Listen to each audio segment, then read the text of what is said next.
Good day. Today's short class will be an introduction to BAS and Energy Management Control Systems. Building Automation System, or BAS for short, is the centralized control of a building's heating, ventilation, air conditioning, lighting, and other mechanical systems through a computer-controlled management system. Energy management is a platform that focuses on energy consumption with the goal of energy reduction for the building, facility, or specific mechanical system. In refrigeration, the focus is on product preservation and climate control, not only for the refrigerated fixtures, but also the store environment while reducing energy costs. Supermarket energy management systems, let's take a look at that.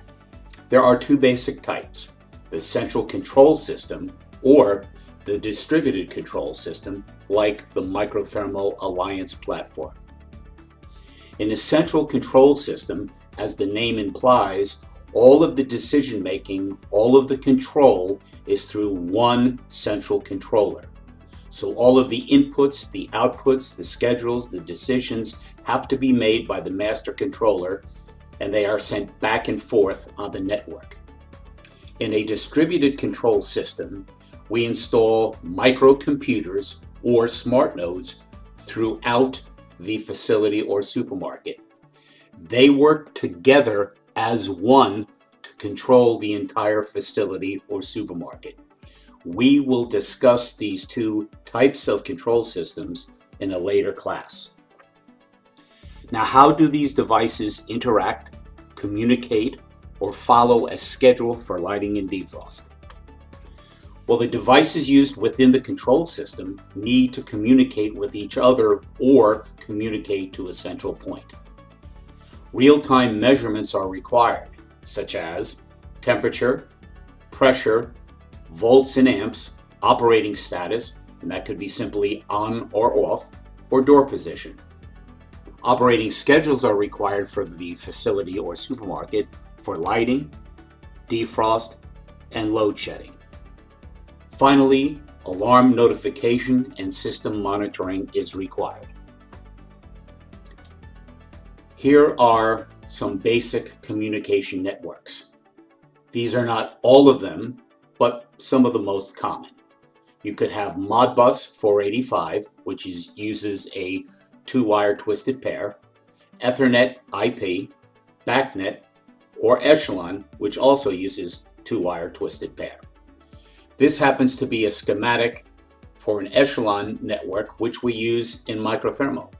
The green dots indicate smart nodes distributed throughout the system, and they work together as one to control the entire facility or supermarket. Again, we will talk about these types of systems in a later class. You need to have access to the system. Obviously, you'll have local access through a rack interface or local display, but more important, today's users want remote access.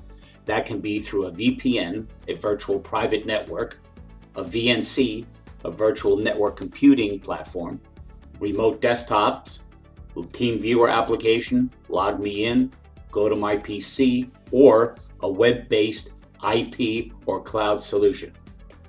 Now, remote access is required, but remote access may also have IT considerations and challenges which must be overcome to convince the end user to use any control system. Here's the microthermal floor plan view of an energy management control system, and we use a simple stoplight analogy. Green, all systems are go. Yellow, caution, take notice. And red means you need to stop, look, and take action. So in this floor plan, you will see mostly all of the nodes are green, which means you are good to go. Everything is operating normally. This one node right here is red, means you need to stop and take action. You have an alarm situation. So the ideal EMS or BAS platform should provide clear and intuitive interaction and navigation for the end user. The EMS or BAS system should provide real-time temperature and pressure along with monitoring and alarm notification. Finally, a good system should provide historical operating information with graphs and easy-to-use reports.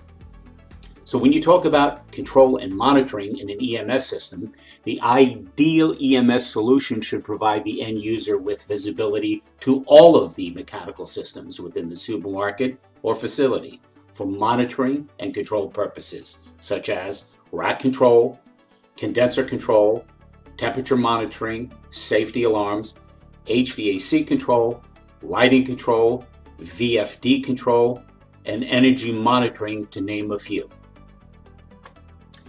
Well, that is a short introduction to BAS and energy management control systems. As always, I thank you for your time and attention. If you have any questions, please feel free to contact me. My cell phone is 908-415-9883, or reach out by email at cjcunliffe@parker.com. Thank you.